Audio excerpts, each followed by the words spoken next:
So let's look at the worksheet for problems 12 and 14 as an example from worksheet 8.2. So on problem number 12, let's say we tried the diamond.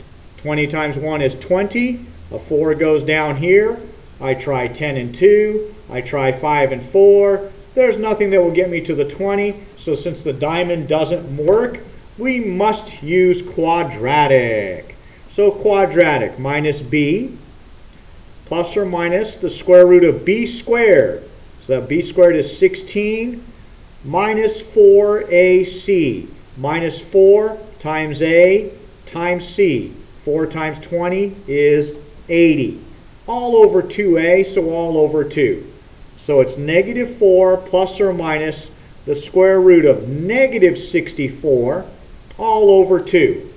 The square root of negative 64 becomes the square root of 64 times the square root of negative 1. So that gives us negative 4 plus or minus 8i. I is the square root of negative 1, and the 8 comes from the square root of 64, all over 2.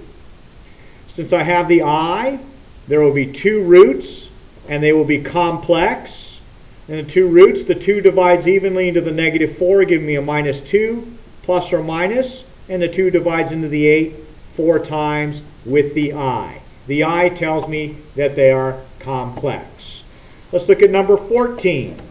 On number 14, we also number 14. We try the diamond. 22 goes on top, 10 goes on the bottom. 22 times 1, or 11 times 2, and there's no way I can get a 10, so I can't use the diamond, so I must go again to quadratic. So minus b, plus or minus b squared is 100, minus 4ac. 4 times 1 is 4, times 22 is 88. So minus 88 all over 2. That gives us negative 10 plus or minus the square root of 12 all over 2. The square root of 12, we divide that into square root of 4, square root of 3. That becomes 2 square root of 3. So I bring over the minus 10 plus or minus 2 square root of 3. The square root of 12 becomes 2 square root of 3, all divided by 2. I do not have an I, so this means 2 real roots. The roots are, and then the 2 goes into 10, 5.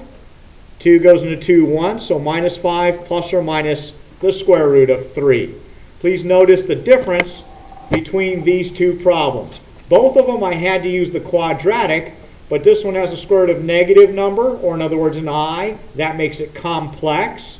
This one, although it has a square root that doesn't come out evenly, it's not a square root of a negative number, so it is still a real root.